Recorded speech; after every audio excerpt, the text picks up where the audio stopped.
İşləyən adam üçün, yəni o kimi çətinliklər var ki, yəni çox baxa bilmirsən də. Bütün günü evdə olur, passivləşir, çox gəzdirə bilmirsən. Əslində bizdə də elədir. Yəni çox vaxt belə deyirlər ki, "Ay mən də istəyərdim ki, mənim itim elə tam bu boyda olsun." Əslində mən deyirəm bu anormaldır. Yəni bunun boyu böyük olmalıdır yaşına görə, 2 yaşı var.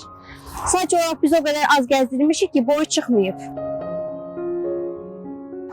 Sonra məsləhət görərdim ki, əgər belə bağlılığınız yoxdursa, məsələn, mən çox bağlanmışam və bu heç bir yaxşı bir şey deyil əslində.